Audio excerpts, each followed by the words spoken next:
சமூகத்தில் நான் ஜெபிக்கும் போது கர்த்தர் ஒரு வார்த்தை எனக்கு ஹைலைட் பண்ணி கொடுத்தாரு. அது என்னன்னா, உதறி போடு. சத்தமாக சொல்லுங்க. உதிரி போடல, என்னது? சத்தமாக சொல்லுங்க. ஆக்ஷனோட சொல்லலாமா? உதறி போடு. சத்தமா ஆமென். ஹல்லேலூயா. கர்த்தருக்கு ஸ்தோத்திரம். உதறி போடு, நீ உதறி போடு அப்படின்ற வார்த்தையை ஆண்டவர் எனக்கு பேசினார். நம்ம வாழ்க்கையில் சில விஷயங்கள், சில காரியங்கள், சில மனிதர்கள், நம்ம எல்லையில் தேவையில்லாத கிரியைகளை நம்ம என்ன செய்யணும்னா உதறி போடணும். ஆமேன் சொல்லலாமா? ஆமேன். ஹல்லேலூயா. ஆண்டவர்கிட்ட பெற்றுக்கொள்ள வேண்டிய சில நன்மைகள் இருக்கலாம், தேவன்கிட்ட அடைய வேண்டிய சில ஆசீர்வாதங்கள் இருக்கலாம். ஆனால் அது ஏன் தடையாக இருக்குதுன்னா, இன்னும் ஏன் நம்மளால் அடுத்த லெவலுக்கு போக முடியலன்னா, இன்னும் ஏன் கர்த்தருடைய திட்டத்தை நம்ம நிறைவேற்ற முடியலன்னா, இன்னும் ஊழியத்தில் ஒரு அடுத்த மறுரூபத்துக்கு போக முடியாத காரியம், இப்படி பல வகையில் தடைகள் இருக்கிறது காரணம் உதறி போட வேண்டியதை நீங்கள் இன்னும் உதறி போடலை அப்படின்னு கர்த்தர் சொல்லுகிறார். ஆமென். ஹல்லேலூயா. நான் ஏற்கனவே சொல்லியிருக்கேன், வசனம் வந்தால் உடனே என்ன வரணும்? ஆமேன் சொல்லுங்க, அல்லேலூயா சொல்லுங்க. அப்படி சொல்லக்கூடாது. அதெல்லாம் சண்டே ஸ்கூலில் தான் அப்படி சொல்லணும். நம்ம பெரியவங்க வசனம் வரும்போதே ரிசீவ் பண்ணிக்கணும். ஆமேன். ஹல்லேலூயா. ஆண்டவருக்கு ஸ்தோத்திரம். உதறி போடு. தேவையில்லாத நம்ம எல்லைகளில் தேவையில்லாத கிரியைகள், தேவையில்லாத எண்ணங்கள். ஒரு மனுஷரை பார்த்தா நம்ம எண்ணம் என்னென்னவோ யோசிக்க தோணுது. அது உண்மையாக நமக்கு தெரியாது. ஆனால் நம்ம யோசித்து யூகிச்சிருவோம். அவங்க பேசுகிறத பார்த்து, அவங்க சிரிக்கிறத பார்த்து, அவங்க நம்மக்கிட்ட நடந்துக்கிறத வச்சு நம்ம என்ன வச்சுருவோம்? யூகிச்சிருவோம், இவங்க இப்படி தான். ஆனால் அது வெறும் யூகம் தானே தவிர சத்தியம் அல்லவே, உண்மை அல்லவே. உண்மை யாருக்கு தான் தெரியும்? கர்த்தருக்கு தான் தெரியும்.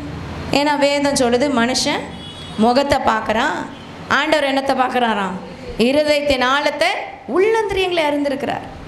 நம்ம முகத்தை மட்டுமா பார்க்குறோம்? ட்ரெஸ்ஸை பார்க்குறோம், அவங்க காதில் போட்டிருக்கதை பார்க்குறோம், தலையில் போட்டிருக்க கிளிப்பை பார்க்குறோம், இதை தான் பார்க்குறோம் மனுஷங்க. ஆண்டவருக்கு ஸ்தோத்திரம். அந்த காலத்தில் நியூஸ் வாசிப்பாங்க ஒருத்தவங்க, ரொம்ப ஃபேமஸ். பாத்திமாவுக்கு முன்னாடி சோபனா ரவின்னு ஒருத்தவங்க இருப்பான்.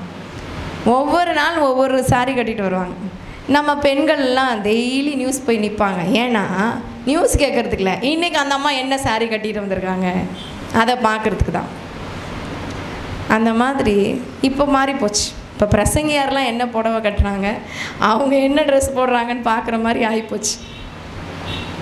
நம்ம பார்க்குற நம்ம எண்ணம், நம்ம தோற்றம்லாம் நிஜம் அல்ல. ஆண்டவர் சொல்கிறாரு, சில காரியங்களை உதறி போடு. ஆமேன்னு சொல்லலாமா? சில பாவ கிரியைகள் நம்மளை அழுத்தலாம், அதை உதறி போடு. சில காரியங்கள் நம்ம ஆண்டவர்கிட்ட நெருங்க விடாதபடி நம்மளை தடை பண்ணலாம், அதை உதறி போடுங்க. உதறி போடுங்கன்னா என்ன அர்த்தம்னா, அதை விட்டு சத்தமாக சொல்லுங்களேன், வெளியில் வாங்கன்னு அர்த்தம்.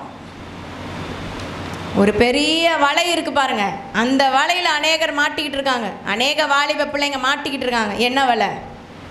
கொசு வலையா? இன்டர்நெட்டுன்ற ஒரு வலையில் ஒன்று பிள்ளைங்க கேமிங்கு போகுது, இல்லை பிள்ளைங்க தவறான படங்களை பார்க்குது, எப்படியோ இல்லை தவறான ஒரு நபரோட ஐக்கியம் பட்டு இது பண்ணிவிட்டு தவறான காரியங்களை செய்து போதையில் போகுது. எப்படியோ அந்த இன்டர்நெட்டுன்ற வலையில் மாட்டிக்கிட்டு இருக்குது. ஆண்டவர் சொல்கிறார், உதறி போடு. ஆமேன்னு சொல்லலாமா? ஹல்லேலூயா. உங்கள் டைம் எல்லாம் அந்த வாட்ஸ்அப் திருடிக்குச்சுன்னா அதை உதறி போடுங்க. ஆண்டவருக்கு ஸ்தோத்திரம். என் பொண்ணு 1 வருஷமாக யூடியூப் பார்க்குறதுலேன்னு முடிவு பண்ணி கொஞ்ச நாள் 1 வருஷமாக யூடியூப் பார்க்கல. ஏன்னு தெரில. அப்போ அவள் சொன்னால், இல்லை எனக்கு அந்த டைம் எடுத்துக்கிற மாதிரி எனக்கு தோணுச்சு, அதனால் நான் யூடியூப் பார்க்கக்கூடாது, கொஞ்சம் 1 வருஷத்துக்கோ என்னவோ எவ்வளோ நாளுன்னு தெரில, ஆனால் பார்க்கக்கூடாதுன்னு வச்சிட்டேம்மா. நீ எதா பாரு, நான் அனுப்புவேன், நான் பார்க்க மாட்டேன், யூடியூப் நான் பார்க்க மாட்டேன் அப்படி சொல்லுவாள். ஸோ இட்ஸ் குட், நல்லது. நிறைய ஊழியக்காரங்க சொல்கிறாங்க, என் ஃபோனையே நான் யார்ட்டையாவது கொடுத்து வச்சிடறேன், ஏன்னா அது என் ஃபோன் என் ஆண்டவரோடு கூட இருக்கிற டைமை அதை திருடிக்குது. ஞாபகம் வச்சுக்கோங்க, சில காரியங்களை நம்ம உதறி போடணும்னு தேவன் விரும்புகிறார். ஆமேன்னு சொல்லலாமா? கரங்களை உயர்த்தி ஆண்டவர்கிட்ட கேட்போமா? ஆண்டவரே, நான் இந்த ராத்திரி வேளையில் எதை உதறி போடணுமோ அதை உதறி போட நான் ஆயத்தம் சொல்லலாமா? வாய்களை திறந்து சொல்லலாமா? எனக்கு உதவி செய்யுங்கப்பா, நான் எதை உதறி போடணும்னு எனக்கு கற்றுக் கொடுங்கப்பா. தவறான ஸ்நேகத்தை உதறி போட எனக்கு உதவி செய்யுங்கப்பா. எனக்கு உதறி போடுகிற அந்த தைரியத்தை எனக்கு தாங்க. ஆமேன்னு சொல்லலாமா? கரங்களை உயர்த்தி ஹல்லேலூயா. ஆண்டவருடைய வார்த்தைக்கு நேராக கடந்து செல்வோம். மத்தேயு 10ஆம் அதிகாரம் 14ஆம் வசனம். மத்தேயு 10:14 எடுத்தவங்க வாசிக்கலாம். மைக்கில் வாசிச்சிங்கன்னா பெட்டராக இருக்கும். எவனாகிலும் உங்களை ஏற்றுக்கொள்ளாமலும் உங்கள் வார்த்தைகளை கேளாமல் போனால் அந்த வீட்டையாவது பட்டணத்தையாவது விட்டு புறப்படும் போது உங்கள் கால்களில் படிந்த தூசியை உதறி போடுங்கள். போதும். ஆமேன்னு சொல்லலாமா? கரங்களை உயர்த்தி ஒரு ஆமேன்னு சொல்லலாம். யாராவது உங்க வார்த்தையை கேட்கலன்னா ஒரேடியாக ஃபீல் பண்ணிட்டு கண்ணீர் வடிங்க அப்படின்னு சொல்லியிருக்கா பைபிள். அப்படியே ஃபீலிங்ஸில் சில பேர் யாராவது எதாவது சொல்லிட்டுமே அவ்வளோதான், மனசே உடஞ்சி போய் உருகி ஊற்றி எல்லார்கிட்டையும் அதை சொல்லி ஃபோனை போட்டு 4 மாமா கிட்ட மாமிக்கிட்ட எல்லார்கிட்டையும் சொல்லி அக்கா கிட்ட எல்லார்கிட்டையும் ஒன்று விட்ட சித்தப்பா என்னென்ன உறவுகள் இருக்கோ எல்லா உறவுக்கும் போய் அழுது இப்படி சொல்லிட்டாங்க, என்ன அப்படி சொல்லிட்டாங்க. தெருமுனையில் போய் அது ஒரு 4 பெண்கள் கிட்ட சொல்லி வார்த்தை சொல்லுது. ஒருத்தர் யாரும் உங்கள் வார்த்தையை ஏற்றுக்கொள்ளலைன்னா என்ன பண்ணுங்க? காலை உதறிட்டு தூசியை உதறிட்டு வாங்கன்னு இது யார் சொல்கிறாரு? இயேசு கிறிஸ்துவே சீஷர்களுக்கு சொல்லி கொடுக்கிறார். ஆமேன்னு சொல்லலாமா? ஹல்லேலூயா. கரங்களை உயர்த்தி ஒரு ஆமேன்னு சொல்லலாமா? இது எதற்காக யாருக்கு சொல்லப்பட்டதுன்னா, ஊழியம் செய்யும் போது சுவிசேஷம் அறிவிக்கும் போது சில பேர் எங்களுக்கு சுவிசேஷம் வேண்டாம் அப்படின்னு வாசலை மூடுறாங்களா, சரி போ நீ ஆச்சு, உன்னோட பாடாச்சு, ரத்த பலி எனக்கு கிடையாது, சொல்ல வேண்டியது என் கடமை, சொல்லிட்டேன், மற்றதை கர்த்தர் பார்த்துக்குவார், காலை உதறிட்டு தூசியை உதறிட்டு வாங்க அப்படின்னு சொல்கிறேன். ஹல்லேலூயா. ஜாக்கிரதையாக இருக்கும் நம்ம வாழ்க்கையில். சில நேரம் ஊழியக்காரங்க சொல்கிறத கேட்கவே மாட்டாங்க விசுவாசிகள். அப்போ ஊழியக்காரங்களுக்கு வேதனையாக இருக்கும். வசனம் சொல்லுது, உங்கள் நடத்துகிறவர்கள் உங்கள் நிமித்த ஆண்டவர் சமூகத்தில் வேதனைப்படாதபடிக்கு அவங்களுக்கு செய்ய வேண்டிய கணத்தை செய்யுங்க அப்படின்னு நம்ம வேதம் நமக்கு போதிக்குது, நமக்கு புத்தி சொல்லுது. ஆனால் சில நேரம் ஊழியக்காரங்க விசுவாசிகளுக்கு புத்தி சொன்னாலோ ஆலோசனை சொன்னாலோ இல்லை ஆண்டவருடைய வார்த்தை நேராக வந்தாலும் ஏற்றுக்கொள்ளுகிறது இல்லை. ஏற்றுக்கொள்ளாமல் அவங்க விருப்பத்தின்படி செய்யும் போது ஆண்டவர் சொல்கிறார், பரவாயில்ல விட்டுரு. ஹல்லேலூயா, ஹல்லேலூயா.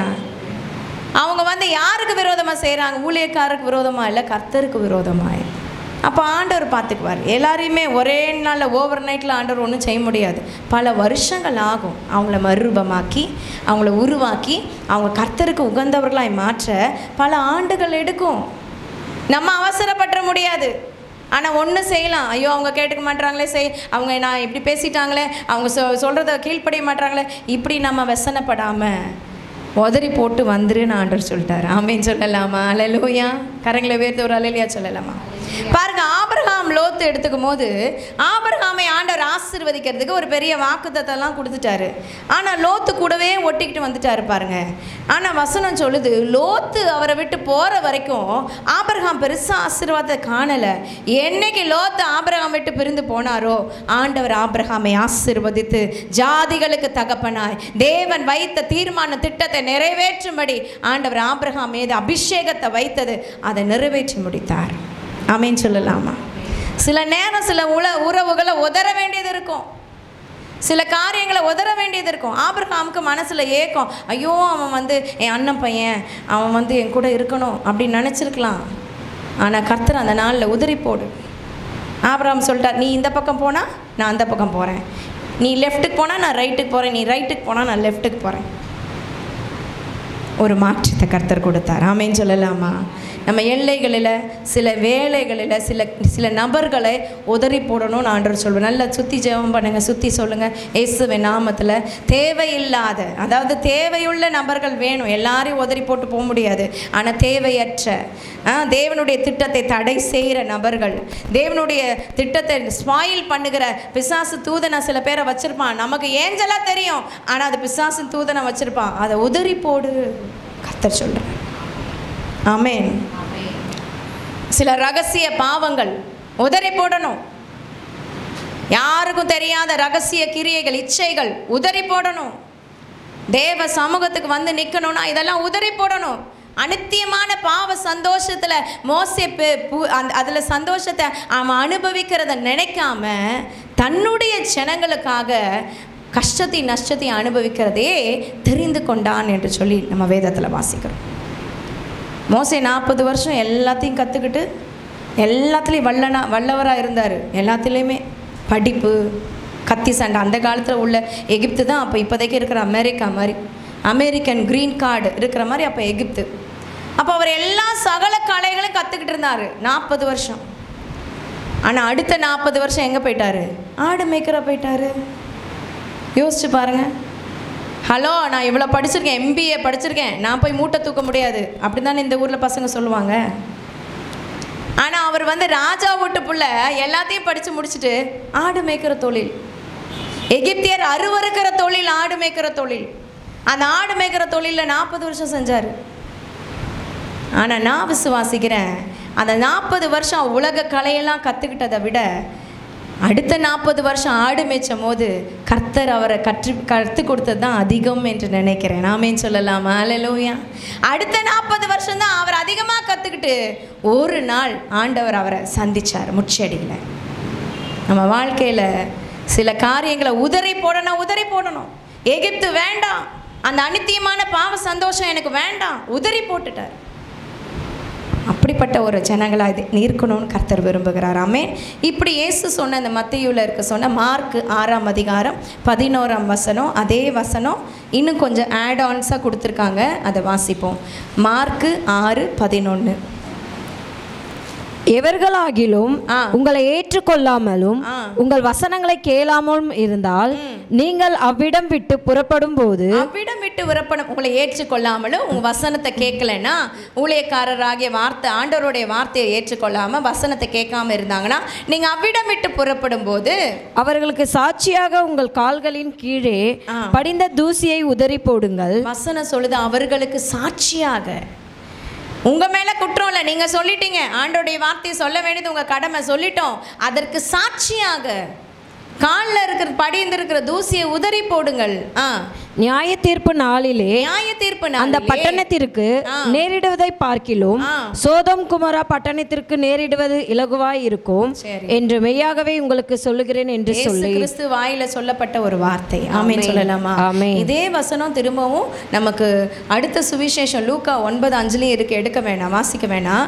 இந்த வசனத்துல என்ன ஒரு டர்னிங் பாயிண்ட்னா, சாட்சியாக நீங்கள் வார்த்தையை, ஆண்டவருடைய வார்த்தையை நம்ம சொல்லிட்டோம், ஆண்டவருடைய வார்த்தையை நம்ம அறிவிச்சிட்டோம், அதை ஏற்றுக்கொள்ளலைன்னா அந்த தூசியை உதறிட்டு நீங்கள் வந்துருங்க அப்படின்னு கர்த்தர் சொல்கிறார்.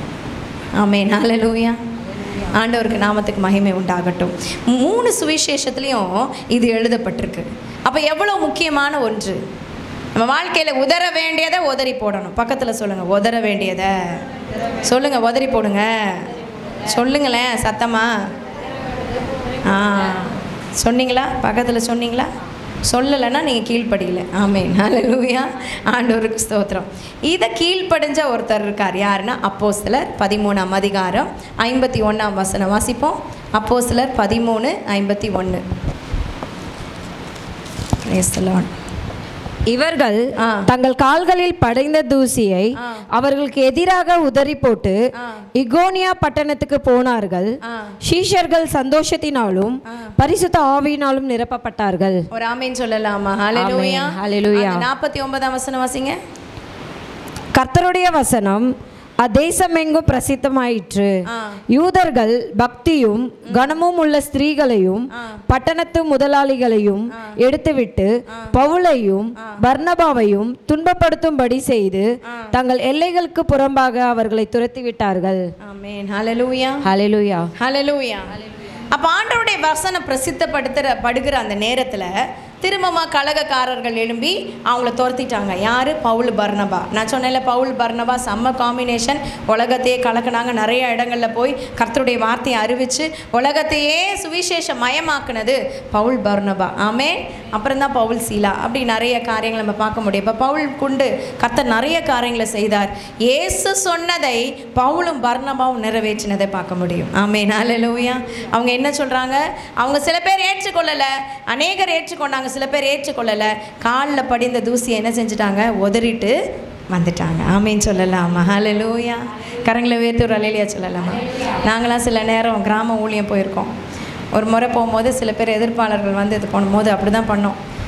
ஆண்டவர் சொல்லிட்டார், கால் தூசியை உதறிட்டு போ அப்படின்னு. காலெல்லாம் தூசியெல்லாம் உதறிட்டு அப்படி வந்தோம். எங்களுக்கு ஞாபகம் இருக்குது எனக்கு இன்னும். ஆமேன். ஹல்லேலூயா. ஆண்டவருக்கு ஸ்தோத்திரம். நம்ம ஆண்டவருடைய வார்த்தையை அப்படியே கீழ்ப்படுகிறது நல்லது. ஆமேன்னு சொல்லலாமா? ஹல்லேலூயா. இயேசுனுடைய வார்த்தையை அதிகமாக படிங்க. 4 சுவிசேஷம் புக்கு இருக்குது பார்த்தீங்களா, அதை திரும்ப திரும்ப படிங்க. இயேசு சொன்னின வார்த்தை நம்ம வாழ்க்கையில் அங்கமாயிடணும். அப்படியே அது மனப்பாடமாயிடணும் நமக்கு. நம்ம வாழ்க்கையில் என்ன ஒரு சிச்சுவேஷன்லையும் அவர் எப்படி முடிவெடுத்தாரோ, இயேசு எப்படி முடிவெடுத்தாரோ அதே மாதிரி நான் முடிவெடுக்கணும்னு நம்ம தீர்மானம் பண்ணிக்கொள்ளணும். ஆமேன்னு சொல்லலாமா? ஹல்லேலூயா. ஆண்டவருக்கு ஸ்தோத்திரம். காலில் இருக்கிற தூசியை உதறி போடு. ஆமேன். ஹல்லேலூயா. சொல்லுங்கள், நீங்கள் காலில் இருக்கிற தூசியை உதறி போடுங்க. ஆமேன். ஹல்லேலூயா. சரி, இன்னொரு காரியம் பார்க்கலாம். உதறி போடுறத அதே பவுல் அப்போஸ்தலர் 28ஆம் அதிகாரம் 5ஆம் வசனம் வாசிப்போமா? 28:5. அவன் அந்த பூச்சியை தீயிலே உதறி போட்டு ஒரு தீங்கும் அடையாதிருந்தான். அவன் அந்த பூச்சியை தீயிலே உதறி போட்டு ஒரு தீங்கும் அடையாதிருந்தான். ஆமேன்னு சொல்லலாமா? ஹல்லேலூயா. உங்கள் வாழ்க்கையில் சில பூச்சிகள், அது என்ன பூச்சின்னா வசனம் சொல்லுது விஷப்பூச்சி. அந்த விஷப்பூச்சியை அவன் உதறி போட்டு, அதுவும் எதில் உதறி போட்டாராம் சொல்லுங்களேன்? தீயில, நெருப்பில் உதறி போட்டு ஒரு தீங்கும் அடையாதிருந்தான். ஆமேன்னு சொல்லலாமா? வாட்ச்மேன் நீ அப்படின்ற ஒரு தேவனுடைய மனுஷன் ஒருத்தர் இருந்தார்.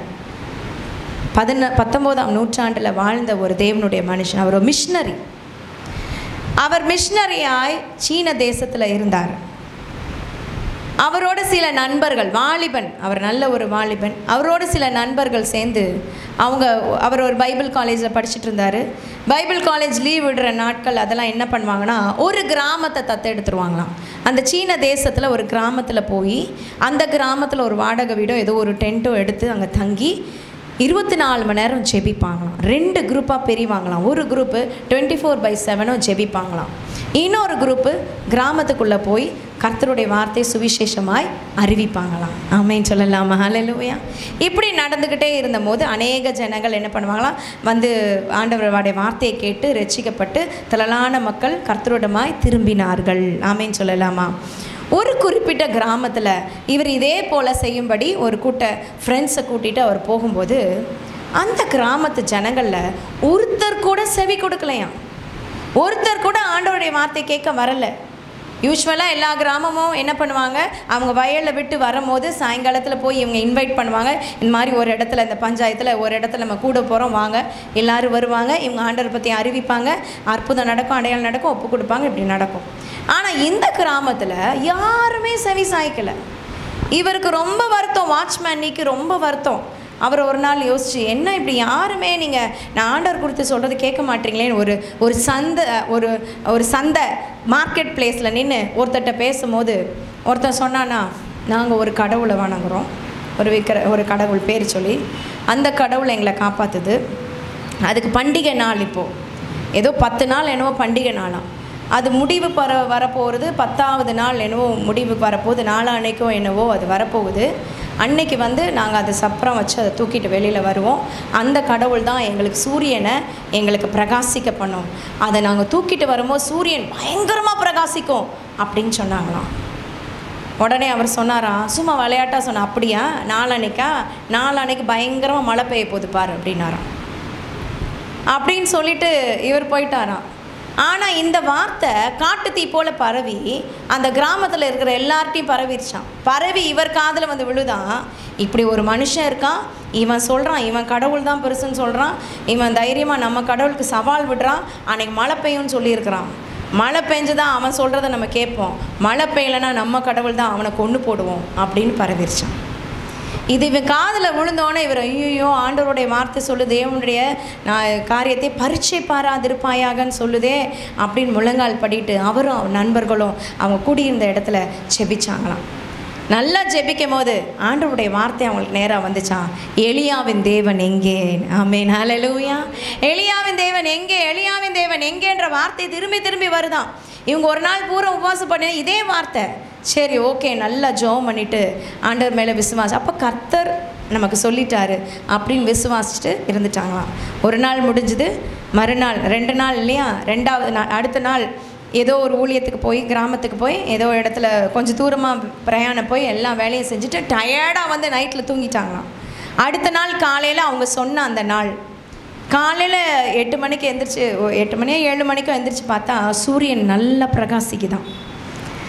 இவங்க ஒரு பிரேக்ஃபாஸ்ட் இவங்களுக்கு சர்வ் பண்ணாங்களாம். உடனே ஒரு வெளியில் பார்த்துட்டு அந்த சூரியன் வெளிச்சம் தான் அவங்க எழுப்பி விட்டுச்சான். எந்திரிச்சிட்டு ஃப்ரெண்ட்ஸ் எல்லாம் சேர்ந்து கர்த்தர் இன்னைக்கு சொல்லியிருக்கிறாரு மழை பெய்யும்னு சொல்லிட்டு நம்ம ஜெபிப்போம் அப்படின்னு ஒன்றுமே யாருமே பதட்டப்படலை. எல்லாரும் கை கோத்து ஜெபிக்க ஆரம்பித்தாங்களாம்.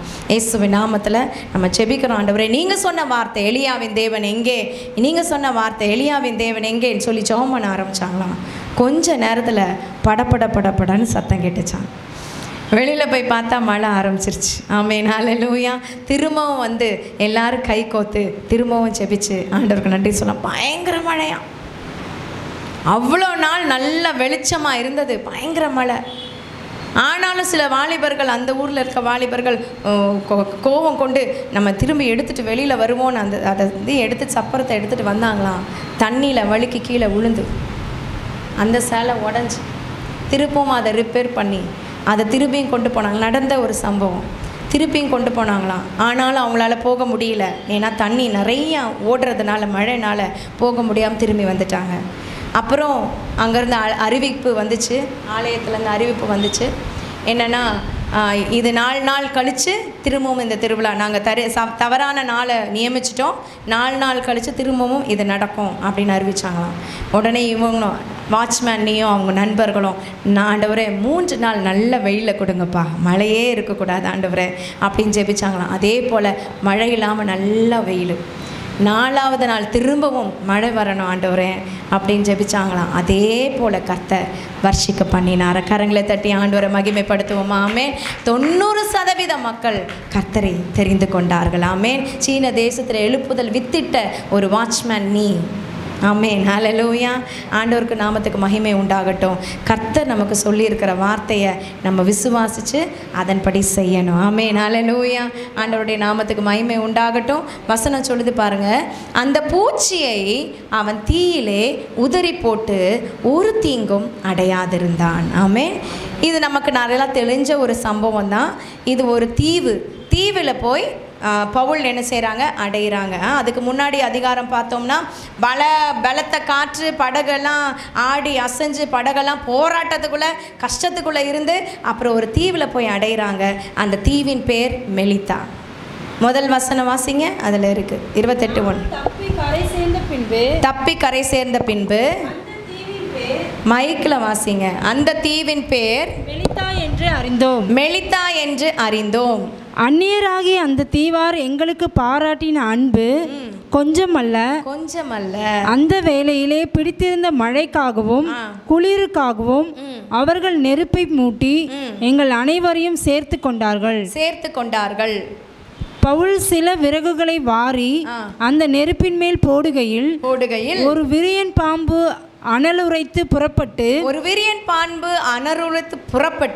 அவனுடைய கையை கவ்விக்கொண்டது. விஷப்பூச்சி அவன் கையிலே தொங்குகிறதே அந்நியராகிய அந்த தீவார் கண்டபோது இந்த மனுஷன் கொலைபாதகன், இதற்கு சந்தேகமே இல்லை. இவன் சமுத்திரத்து தப்பி வந்தோம், இவன் கடலுக்கு தப்பி வந்தோம், பழியானது இவனை பிழைக்க ஒட்டவில்லை என்று தங்களுக்குள்ளே சொல்லிக் கொண்டார்கள். அவனிங்க தங்களுக்குள்ளே சொல்லிக் கொண்டார்கள். ஆமென். ஹல்லேலூயா, ஹல்லேலூயா, ஹல்லேலூயா. அப்ப அடுத்த வசனம் தான் சொல்லுது, அவன் அந்த பூச்சியை தீயிலே உதறி போட்டு ஒரு தீங்கும் அடையாதிருந்தான். அவனுக்கு வீக்கம் கண்டு அல்லது அவன் சடுதியாய் விழுந்து சாவான் என்று அவர்கள் பார்த்து கொண்டே இருந்தார்கள். நெடுநேரமாய் பார்த்து கொண்டிருந்தோம், வெகு நேரம் பார்த்து கொண்டிருந்தோம், ஒரு சேதமும் அவனுக்கு வராது. கவனிங்க. ஒரு சம்பவம் இதில் வாசிக்கிறோம். பவுல் ஒரு தீவில் போய் சேர்றாரு. பவுலும் அவரோடு கூட இருந்த கைதிகள். பவுல் ஒரு கைதியாக தான் போகிறாரு. அப்போ சேனாதிபதி அவரோடு கூட, ஒரு 100க்கு அதிபதி அவரோடு கூட வராரு. அதை பொறுப்பெடுத்துட்டு அந்த கப்பல் சேதெல்லாம் ஆயிடுச்சு. பவுல் சொன்னதை கேட்கல, எல்லாம் கப்பல் உடஞ்சி சுக்குநூறாக போச்சு. இவங்க மாத்திரம் தப்பு வச்சு அந்த மெலித்தா என்ற தீவில் போயிட்டாங்க. நடந்தது என்ன? அவங்க அனல் மூட்டுற குளிர், மழை, ரொம்ப நாட்களாக மழைன்றது அனல் மூட்டும் போது கட்டையை எடுத்துட்டு அப்படியே நெருப்பில் அவர் போடும் போது கட்டையாக ஒரு பாம்பு இருந்திருக்கு. அந்த விஷப்பூச்சி என்ன செஞ்சிருச்சு? பவுலை கவ்விருச்சு. அந்த பவுலை கவ்வின உடனே பவுல் என்ன செய்தார்? உடனே அந்த பூச்சியை உதறி போட்டு. நம்மளாக இருந்தால் என்ன நினச்சோம்? ஆண்டவரே, என்ன ஆண்டவரே, இதுக்கா நீங்கள் இந்த தீவுக்கு என்ன கூப்பிட்டு வந்தீங்க? இதுக்கா நீங்கள் அற்புதம் செஞ்சீங்க? இதுக்காக என் வாழ்க்கையில் இதெல்லாம் நடந்து? ஒரு ஆண்டவர் அற்புதம் செஞ்சுருப்பார். அடுத்த பிரச்சனை வந்த போது அற்புதம் செஞ்சதை மறந்துட்டு பிரச்சனையை தான் நம்ம ஆண்டவர்கிட்ட பேசுவோம். ஆனால் பவுல் ரொம்ப சிம்பிளாக, எங்கேருந்து அந்த பாம்பு வந்துச்சுன்னா அது நெருப்புலேருந்து தான் அவன் கவிச்சு. கரெக்டாக எதுலேருந்து வந்துச்சு? அவர் கட்டையை தூக்கி நெருப்பில் போடுறார். அப்படின்னா என்ன? ஆத்துமாக்களை வசனத்துக்குள்ளே நடத்துறது. ஆமென், ஹல்லேலூயா. ஆத்துமாக்கள் அப்படியே ஊறி போய் மலையில் இருக்கிற ஆத்துமாக்களை கொண்டு போய் நெருப்பில் நல்லா எரிய வைக்கணும். அதுதான் ஊழியக்காரனோட கடமை. அப்படி நெருப்பில் போடும் போது அனல் உரைத்து கட்டையாக ஒரு உரியன் பாம்பு படுத்துருக்கு பாருங்க, அது கவிர்ச்சு. சில விசுவாசிகளோட ஒரு வானாய் கூட்டம் இருக்கும். அது எப்பவுமே என்ன செஞ்சிடும்? ஊழியர்களை கவ்வுறதுக்கே ரெடியாக இருக்கும். எப்படா ஊழியக்காரங்களை சாடலாம், ஊழியக்காரங்களை பேசலாம், ஊழியக்காரங்களை திட்டலாம், ஊழியக்காரங்களை புறணி பேசலாம், பின்னாடி பேசலாம், இல்லை கடிக்கலாம் அப்படின்னு சில பேர் இருப்பாங்க. எல்லாரும் இல்லை, எல்லாரும் ஆண்டவருடைய பிள்ளைங்க. ஆமென், ஹல்லேலூயா. அது நமக்கு தெரியாது. ஏன்னா கட்டையாக தான் அது பெருத்திருக்கும். அது தெரியாது, வித்தியாசம் தெரியாது. அது ஆனால் கடிக்கும் போது தான் தெரியுது, ஓ இது விஷப்பூச்சி. ஹல்லேலூயா. ஒரு அம்மா எனக்கு சொன்னாங்க, ஒரு பிள்ளைய அவங்களோட வீட்டுக்காரோட அண்ணனோட பிள்ளை, அண்ணன் இறந்துட்டார், அவங்க அம்மா அப்பா இல்லைன்னு அந்த பிள்ளைய எடுத்து இவங்க வளர்த்துருக்காங்க. அத்தனை வருஷம் வளர்த்து அந்த பிள்ளைய கல்யாணம் பண்ணி கொடுக்குற ஸ்டேஜில் அந்த பிள்ளை பயங்கரமாக திட்டுச்சான் அவங்கள. அவங்க சொல்கிறாங்க, இவ்வளோ வருஷம் நான் அந்த பிள்ளைக்கு சாப்பாடு போட்டு வளர்த்து எல்லாம் என் பிள்ளை மாதிரி எல்லாம் பார்த்துக்கிட்டா, இப்போ தான் தெரியுது அது ஒரு விஷப்பூச்சின்னு. ஹல்லேலூயா. சில நேரம் நமக்கு தெரியாது, பல ஆண்டுகள் ஆகும் இது விஷப்பூச்சின்னு தெரியறதுக்கு. அப்போ பாருங்கள், பவுலோட கையை கவிச்சு நமக்கே தெரியும் பாம்பு கடிச்சா என்ன ஆகும்? விஷம் உள்ள ஏறும். பாம்பு கடிச்சா மனுஷன் செத்து போயிடுவான். இந்த காலத்துலேயே மருந்து கிடையாது, அந்த காலத்தில் என்ன இருக்கும்? ஒன்றும் கிடையாது. அப்போ இவங்கெல்லாம் அங்கே அந்த ஊர்க்காரவங்க பாருங்கள், அதுதான் ஃபோக்கஸ் பண்ணுது பைபிள். பாருங்கள் எதை ஃபோக்கஸ் பண்ணுதுன்னா, அவங்க இருதயத்தில் நினச்சாங்களாம். அந்த ஊர்க்காரவங்க எல்லாமே ஒன்றா நினச்சிருக்காங்க. பாருங்கள் 2ஆம் வசனம் சொல்லுது, அவங்க எங்கள் மேலே பாராட்டின அன்பு கொஞ்சம் நஞ்சம் இல்லை அப்படின்னு சொல்லி ஆரம்பித்தது. பவுல் என்னைக்கு சாவான்? இவன் ஒன்று வீக்கம் கண்டு இல்லை சடுதியாய் விழுந்து எப்போ சாவான்? நான் சொல்லட்டுமா, உங்கள் சுற்றி சில கூட்டம் உண்டு, நீங்கள் எப்போ அழிஞ்சு போவீங்கன்னு காத்துக்கிட்டே இருக்குது. ஒன்று இவங்க எப்போ வீக்கம் காணுவாங்க, இவங்க வாழ்க்கையில் ஏதாவது பிரச்சனை வரும்னு பார்த்துக்கிட்டே இருப்பாங்க. இல்லை இவங்க எப்போ சடுதியாக கீழே விழுவாங்க அப்படின்னு பார்த்துக்கிட்டே இருப்பாங்க. இல்லை எப்போ சாவான்னு பார்த்துட்டே இருப்பாங்க. நம்ம ஊரில் பழமொழி சொல்லுவாங்களே, அண்ணன் எப்போ சாவான், திண்ணை எப்போ காலி ஆகும்னு வானம். அந்த மாதிரி இருக்கிறாங்க ஜனங்க. அந்த மாதிரி விஷப்பூச்சி கடி இருக்குது. ஆனால் நீங்களும் நானும் என்ன செய்யணும்னு வேதம் சொல்லுதுன்னா, புலம்பணும்னு சொல்லுதா? இதுக்காக 4 நாள் ஃபாஸ்டிங் போட்டு ஜெபிங்கன்னு சொல்லுதா? உங்களுக்கு விரோதமாக பேசிட்டாங்க, உங்களுக்கு இதே கீழ்ப்படியில் ஏதோ என்ன சொல்லுது வசனம்? உதறி போடு. சத்தமாக சொல்லலாமா? ஹல்லேலூயா. உதறி போடு. செய்யுங்க பார்க்கலாம், ஆக்ஷன் பண்ணுங்கள். உதறி போடு.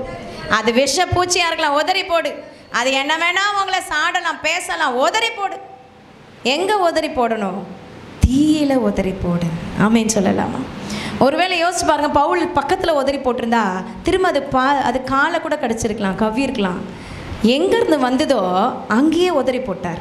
ஆமேன்னு சொல்லலாமா? கரங்களை வேர்த்து ஒரு அலையிலையா சொல்லலாமா? நான் சொல்லட்டுமா, உங்களை பாயறதுக்கு எங்கேருந்து பிசாசு எழுப்புறானோ அங்கேயே அவன் அழிஞ்சு போவான். ஆமேன்னு சொல்லலாமா? ஒரு ஆமேன்னு வரலையே. ஹல்லேலூயா. கரங்களை தட்டி ஆண்டவரை மகிமைப்படுத்துவோமா? ஆமென். ஹல்லேலூயா. எங்கேருந்து பிசாசு உங்களுக்கு விரோதமாக எழும்ப பண்ணுதோ அங்கேயே தூக்கி உதறி போட்டுட்டு வந்துருங்க. வசனம் சொல்லுது, அவன் ஒரு தீங்கும் அடையாதிருந்தான். ஹல்லேலூயா, ஹல்லேலூயா. நான் சொல்லட்டுமா, ஒரு தீங்கும் உங்களுக்கு வராது, ஒரு ஆபத்தும் வராது. கடிச்சிருச்சு தான், வலிக்குது தான், ஆனால் வீக்கம் வரலையே. பிரச்சனை வந்துருச்சு தான், ஆனால் நீங்கள் அழிஞ்சு போகலையே. போராட்டம் நிற்கிது தான், ஆனால் நீங்கள் நிர்மூலமாகலையே, நீங்கள் சாகலையே. ஆமேன்னு சொல்லலாமா? எவ்வளோ தேவனுடைய அன்பு பெரியது. ஆமேன்னு சொல்லலாமா? இதெல்லாம் ஆண்டவருடைய அன்பையும் அவருடைய பாதுகாப்பையும் அவருடைய வழி நடத்ததையும் அவருடைய கிருபையும் மறந்துட்டு ஐயோ பூச்சி கடிச்சிச்சேன்னு சொல்கிறோமே, ஆண்டவர் எப்படி நினைப்பார்? ஹல்லேலூயா. ஆண்டவர் உங்களை பார்த்து சொல்கிறார், உதறி போடு. அது என்னவா இருந்தாலும் அதை உதறி போட்டுட்டு ஒரு தீங்கும் அடையாதிருந்தான். ஆமென். ஹல்லேலூயா. அப்போ இவங்க ஆப்ஷன்ஸ் கொடுக்குறாங்க. ஒன்று வீக்கம் வரும், ஏன்னா இவங்க பார்த்துருக்காங்க. இந்த தீவார் நிறையா இந்த மாதிரி சம்பவத்தை பார்த்துருக்காங்க. விஷப்பூச்சி கடித்தா ஒருத்தர் வீக்கம் கண்டு அவன் துடிப்பான், இல்லைன்னா அவன் திடீர்னு கீழே விழுந்துருவான், சடுதியில் விழுவான், இல்லைன்னா செத்து போயிடுவான், இல்லை மூணும் நடக்கும். இப்படி தான் வெயிட் பண்ணுறாங்க. கொஞ்ச நேரம் ஆகுது, 1 மணி நேரம் ஆயிருக்கும், 2 மணி நேரம் ஆயிருக்கும், அந்த பொழுது கூட போயிருக்கோம், பார்த்துக்கிட்டே இருக்கிறாங்க. அந்த வசனம் திரும்பி வாசிங்க, 6ஆம் வசனம். அவனுக்கு வீக்கம் கண்டு அல்லது அவன் சடுதியாய் விழுந்து சாவான் என்று அவர்கள் பார்த்து கொண்டிருந்தார்கள். நெடுநேரமாய் பார்த்து கொண்டிருந்தோம். நெடுநேரமாய் பார்த்து கொண்டிருந்தாங்க. உங்களை பல வருஷமா பார்த்துக்கிட்டு இருக்காங்க. உங்க அக்கம் பக்கத்தில் இருக்கிறவங்களா இருக்கலாம், உங்க சொந்தக்காரங்களா இருக்கலாம், உங்க கூட பிறந்தவங்களா இருக்கலாம். உங்களை 2 நாளா பார்த்துக்கிட்டு இருக்காங்க. நெடுநேரமா என்ன சம்பவிக்கும் அப்படின்னு பார்த்துக்கிட்டு இருக்காங்கல்ல. ஒரு சேதமும் அவனுக்கு வராததை கண்டபோது கரங்களை தட்டி ஆண்டவரை மகிமைப்படுத்தலாமா? நல்ல நல்ல ஒரு சேதமும் எனக்கு வராததை என் எதிராளி கண்டபோது. ஆமென், ஆமென். வேறு சிந்தையாகிய இவன் தேவன் என்று சொல்லிக் கொண்டார்கள். கேளுங்க, வேறு சிந்தையாகி, இங்கதான் மேட்ரு. வேறு சிந்தையாகி அண்டர்லைன் பண்ணலாம். நம்ம ஜனங்களை புரிஞ்சுக்கவே முடியாது. ஒரு நேரம் இப்படி பேசுவாங்க, மன்னிக்கணும், ஒரு நேரம் வேறு மாதிரி பேசுவாங்க. வேறு சிந்தையாகின்னு போட்டிருக்கு. அப்போது ஆண்டவருடைய வார்த்தைக்கு விரோதமாய் அவங்க தான் கடவுள், அவன் தான் தேவன் சொல்லிட்டு போயிட்டாங்க. அப்படி கிடையாது. பவுலுக்கு ஏற்கனவே இதில் எக்ஸ்பீரியன்ஸ் இருந்ததுனால அதை பெருசாக அவர் எடுத்துக்கலை. அவர் செய்தது ஒன்று தான், பூச்சியை உதறி போட்டார். ஆமென் சொல்லலாமா? இன்னொரு வார்த்தை எடுத்து வாசிப்போம். நியாயாதிபதிகளின் புஸ்தகம் 16ஆம் அதிகாரம் 20ஆம் வசனம்.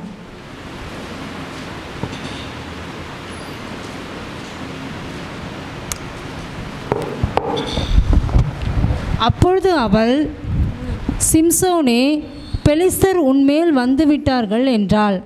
அவன் நித்திரை விட்டு விழித்து கர்த்தரை தன்னை விட்டு விளங்கினதை அறியாமல் எப்பொழுதும் போல உதறி போட்டு வெளியே போவேன் என்றான். ஆமென், ஆமென். இந்த வசனம் சொல்லுது, சிம்சோன் நம்ம வாழ்க்கையிலலாம் அவனுடைய வாழ்க்கை குறித்து நமக்கு நிறைய தெரியும். அவன் பாவத்தில் அடிமையாகி கர்த்தர் அவனுக்கு வைத்திருக்கிற நோக்கத்துக்கு விரோதமாய் செயல்பட்ட ஒரு மனுஷனாக மாறி போயிட்டான். அவன் பாருங்க, எப்போவுமே நடக்கிறது, எப்போவுமே அவள் சொல்லுவா, இங்கே பாரு சிம்சோன், பெலிஸ்தர் வந்துட்டாங்க அப்படின்னு அந்த வேசி சொன்னோன்னே அவன் உதறி போட்டு போவான். எப்பவும் போல உதறி போட்டு போகலான்னு நினச்சான். ஆனால் இந்த முறை கர்த்தருடைய ஆவியானவர் அவனை விட்டு விலகுனதை அவன் அறியாதிருந்தான் வசனம் சொல்லுது. நம்ம வாழ்க்கையில் பிரியமானவர்களே, நீங்கள் ஆண்டவருடைய வாசனை உங்களுக்கு நேரம் வருது, நீங்கள் உதறி போட்டு தேவையில்லாத கிரியைகளை உதறி போட்டு போங்கன்னு சொல்லுது. அதே நேரத்தில் கர்த்தர் உங்களை விட்டு விலகி போனதை அறியாமல் உதறி போட்டு போக முடியாது. ஆமீன் சொல்லலாமா? ஆண்டவர் நமக்குள்ளே இருக்கிறார் நம்மளே நினச்சிக்கிட்டு ஆண்டவருடைய சமூகத்துக்கு வரதில்லை, முன்னாடி மாதிரி ஆண்டவருடைய பிரசன்னத்துக்கு தேவ சமூகத்துக்கு வாஞ்சியாய் வரதில்லை, வேதம் வாசிக்கிறதுல ஜெபிக்கிறதுல ஆண்டவரை விட்டு பின்வாங்கி போன ஒரு பின்மாற்றத்தில் இருந்துட்டு ஆண்டவரே கூட தான் இருக்கிறாருன்னு ஏமாற்றி கொள்ளுகிற அனுபவத்தை அநேக கிறிஸ்தவர் வாழ்க்கையில் பார்க்க முடியும். அவங்களே அவங்க ஏமாற்றிக்குவாங்க. ஆண்டவருடைய கட்டளையின்படி நடக்கலைனா, அவருடைய வார்த்தையின்படி நடக்கலைனா நம்ம அவரோடு கூட இருக்க முடியாது. கர்த்தர் அவனை விட்டு விலகினதை அவன் அறியாமல் எப்பவும் போல உதறி போட்டு போனானா நடந்தது என்ன? அவன் வாழ்க்கையில் அப்படியே தலைகீழாக மாறிடுச்சு. அவனை ஒரு கேலி கூத்தான் ஆக்கிட்டாங்க. அவனை பார்த்து பயந்தது பெலிஸ்தர், அந்த தேசமே பயந்துச்சு. ஆனால் இன்னைக்கு அவனை ஒரு கேலி கூத்தா, ஒரு கோமாளியாக நிறுத்திற அளவுக்கு அவன் வாழ்க்கையில் தவறு பண்ணிட்டான்.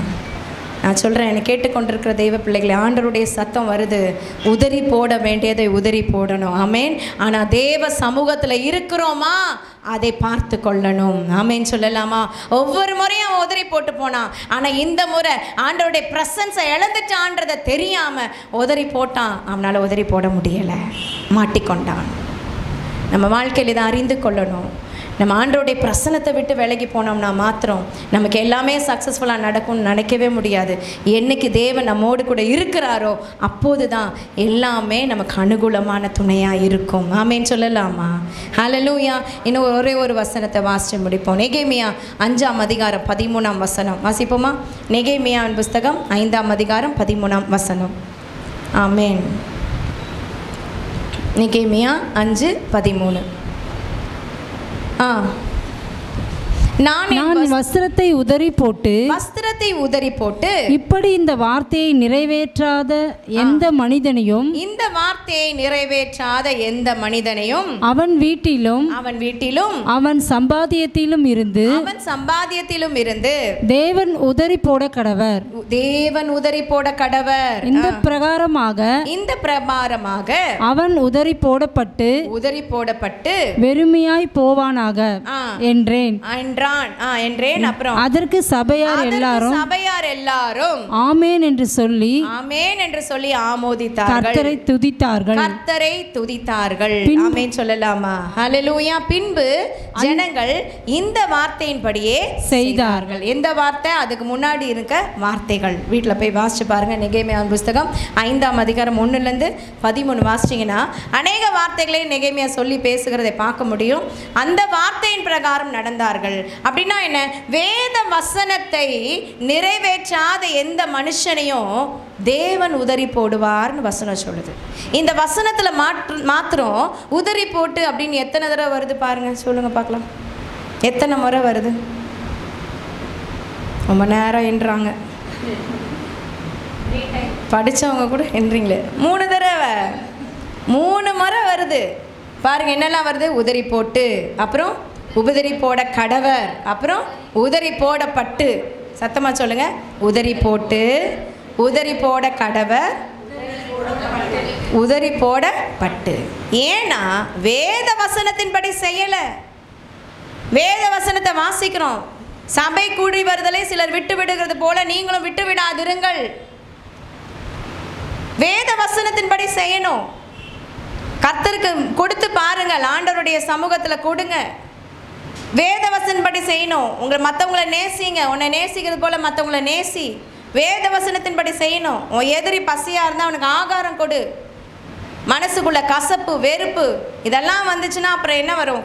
பல வருஷம் நம்ம சபைக்கு போயும் பல நாட்கள் வசனத்தை கேட்கட்டும் நமக்குள்ள ஒரு உணர்வு இருக்காது. ஆண்டவர் உதறி போடுவார்னு சொல்லி வசனம் இருப்பார். இந்த பிரகாரமாக பாருங்க, அவன் வீட்டையும் சம்பாத்தியத்தையும். ஏன் நம்ம சம்பாத்தியத்தில் ஆசீர்வாதம் இல்லை? ஏன் நம்ம வீட்டில் ஆசீர்வாதம் இல்லை? நீங்கள் வசனத்தின்படி நடக்கலையே. ஆண்டவரை கேட்குறோம் கேள்வி, ஏன் ஆண்டவரே என்ன ஆசீர்வாதம் வரல? ஆண்டவர் கேட்பார், நீ வசனத்தின்படி நடக்கிறியா? ஹல்லேலூயா, ஹல்லேலூயா. ஆண்டவருடைய வார்த்தை நம்ம நேராக வருது. ஆண்டவர் நம்மளை உதறி போட்டுறக்கூடாது. ஆமேன்னு சொல்லலாமா? கர்த்தர் சொல்கிறா, நீ உதறி போடு, தூசியை உதறி போடு, கால் தூசியை உதறி போடு. பவுல் சொன்னார், கையில் இருக்க விஷப்பூச்சியை உதறி போட்டார். அப்படி எல்லாம் உதறி போட்டு. இவர் சொல்கிறார், வஸ்திரங்கத்தை உதறி போட்டு. அவர் வஸ்திரத்தை உதறி போட்டு சொல்கிறார், இந்த வஸ்திரத்தை நான் எப்படி உதறி போடுறேன்னா அதே மாதிரி நீ கர்த்தருடைய வார்த்தையின்படி நடக்கலைன்னா தேவனோட உதறி போடுவார். எவ்வளோ பெரிய எச்சரிக்கையின் சத்தம் பாருங்கள், இது எவ்வளோ பெரிய நியாய தீர்ப்பின் சத்தம். ஆண்டவர் உதறி போட்டான்னா நம்ம எங்கே போய் நிற்க முடியும்? ஹல்லேலூயா. இந்த காரியங்கள் இந்த நாட்களில் ஆண்டவருடைய பிரசன்னத்துக்குள்ள அதிகமாக நம்ம சேரும்படி ஆண்டவர் சொன்ன வார்த்தைக்கு கீழ்ப்படிய நம்மளை அர்ப்பணிப்போம். ஆமென். ஹல்லேலூயா. ஆண்டவர் சொல்கிறார், சில வேண்டாத காரியங்கள், வேண்டாத எல்லைகளில் இருக்கிற காரியங்கள், எண்ணங்களை உதறி போடணும், விஷப்பூச்சியை உதறி போடணும், கால் தூசியை உதறி போடணும். அதே சமயத்தில் கர்த்தர் உன் கூட இருக்கிறாரா டெஸ்ட் பண்ணிக்கோ. ஆண்டவருடைய வசனத்தின்படி நடக்கிறோமா பரீட்சை பார்த்துக்கணும். வேதனை உண்டாக்கும் வழிகள் என்னிடத்தில் உண்டோ என்று பரிசோதித்து பார்த்துக்கணும். ஆண்டவருடைய வேதத்தின்படி நடக்கிற உத்தம மார்க்கத்தார் பாக்கியவான்கள். வசனத்தை கேட்கிறவர்களாய் மாத்திரமல்ல அதன்படி செய்கிறவர்களாயும் இருங்கள். இதெல்லாம் செய்யாமல் ஐயோ ஆண்டவர் என்ன உதறி போட்டாரே அப்படின்னு சொல்லி பிரயோஜனம் இல்லை. எழுமி நிற்போமா தெய்வ சமூகத்தில்? எழுமி நின்று ஆண்டவருடைய வார்த்தைக்கு நம்ம ஒப்பு கொடுத்து, இன்றைக்கி ஆண்டவருடைய வார்த்தை நமக்கு நேராய் வந்து உதறி போடு, நீ உதறி போடு. தேவையற்ற சிந்தனைகள், தேவையற்ற காரியங்கள், தேவையற்ற மனிதர்கள், தேவையற்ற உறவுகள், தேவையற்ற ரகசிய பாவங்கள், ஆண்டவருக்கு பிரியமில்லாத யாரும் பார்க்கல. உங்கள் ஃபோனில் நீங்கள் கொடுக்குற மெசேஜ், நீங்கள் அனுப்புகிற மெசேஜ், நீங்கள் பேசுகிற காரியங்களை ஒருத்தரும் பார்க்கல. ஆனால் கர்த்தர் அறிவார். அதை உதறி போடுன்னு ஆண்டவர் சொல்கிறார். நல்ல கண்களை மூடி ஆண்டவர் பிரசன்னத்துக்கு ஒப்பு கொடுப்போமா? ஆண்டவரே, நான் உதறி போட வேண்டியதை உதறி போட எனக்கு அனுக்கிரகம் செய்யுங்க. சிம்சோனை போல பாவ கிரியைகளோடு கூட ஆண்டவர் என் கூட இருக்கிறாருன்னு நினச்சி நான் போயிட முடியாது. ஆண்டவருடைய பிரசன்னத்தை நான் இழந்து போகாதபடி ஆவியானவர் என்னை ஆளுகை செய்வீராக. பரிசுத்த ஆவியானவர் ஆளுகை செய்வீராக. அவன் உதறி போட்டு ஒரு தீங்கும் அடையாதிருந்தான். அவன் வீக்கம் கண்டு மரிப்பான்னு எல்லாரும் நெடுநேரமாய் பார்த்து கொண்டிருந்தோம். அவனுக்கு ஒரு தீங்கும் வரலை. ஆண்டவரே, அப்படி பிள்ளைகளாகி எங்களை ஒப்பு கொடுக்குறோம். நாங்கள் உதறி போட வேண்டியதை உதறி போட எங்களுக்கு அனுக்கிரகம் செய்வீராக. எங்களுக்கு அனுகூலமான துணையாக இருப்பீராக. இந்த நாளில் தெய்வ வார்த்தைக்கு நாங்கள் ஒப்பு கொடுக்க எங்களை ஒப்பு கொடுக்குறோம் தகப்பனே. ஆவியானவர் ஆளுகை செய்ய வேண்டுமாய் ஒப்பு கொடுக்குறோம். Thank you Jesus. என்னில் என்ன நன்மை செய்தி என்னை அழைத்து உயர்த்தி வைத்தி, என்னில் என்ன நன்மை கண்டி என்னை அழைத்து உயர்த்தி வைத்தி, அழியும் என் கைகளை கொண்டு அழியாவும் ராஜ்யம் கட்ட பைத்தியமான என்னை தெரிந்தெடுத்தி, அழியும் என் உதடுகள் கொண்டு அழியாவும் வார்த்தையை கல்ல எத்தனாய் வாழ்ந்த என்னை பிரித்தெடுத்தி ஆராதிப்பே அதை எண்ணியே வாழ்நாளெல்லாம் உமை மட்டுமே ஆராதிப்பே அதை எண்ணியே வாழ்நாளெல்லாம் உமை மட்டுமே ஆராதிப்பே ஆராதிப்பே ஆராதிப்பே ஆராதிப்பே ஆராதிப்பே ஆராதிப்பே ஆராதிப்பே ஆராதிப்பே. பரிசுத்த தகப்பனே, ஆசீர்வதிக்கப்பட்ட இப்படிப்பட்ட மகிமையான இந்த நாளுக்காக வேலைக்காக துதிக்கிறோம், ஸ்தோத்திரிக்கிறோம் தகப்பனே. இந்த நாளில் உங்கள் வார்த்தை நீ உதறி போடு என்று சொல்லி ஆலோசனையாய் எச்சரிப்பாய் எங்களோடு கூட நீங்கள் பேசினதற்காக ஸ்தோத்திரம். உங்கள் சமூகத்தை மாத்திரம் நாங்கள் எழுந்து போகாதபடி காத்துக்கொள்ள உதவி செய்யுங்கப்பா. ஆண்டவரே, வேத வசனத்தை வாசிக்கிறவர்களாய் மாத்திரமல்ல அதன்படி செய்கிறவர்களாய் இருக்க எங்களுக்கு உதவி செய்யுங்கப்பா. நீங்கள் எங்களை உதறி போட்டுறாம எங்களை நாங்கள் காத்துக்கொள்ள எங்களுக்கு உதவி செய்யுங்கப்பா. உம்மால் கூடாத காரியம் ஒன்றும் இல்லை. நீர் சொல்ல ஆகும், நீர் கட்டளையிட நிற்கும். அதிசயங்களை காண பண்ணுங்க. நாம மாத்திரம் மகிமைப்படுவதாக. இந்த வார்த்தையை கேட்டுக்கொண்டிருக்கிற ஒவ்வொருவர் மீதும் தெய்வீக மகிமை பாய்வதாக. வேண்டாத எல்லைகளில் இருக்கிற காரியங்களை உதறி போட்டு கர்த்தருக்கென்று எழும்பி பிரகாசிக்க உதவி செய்யுங்க.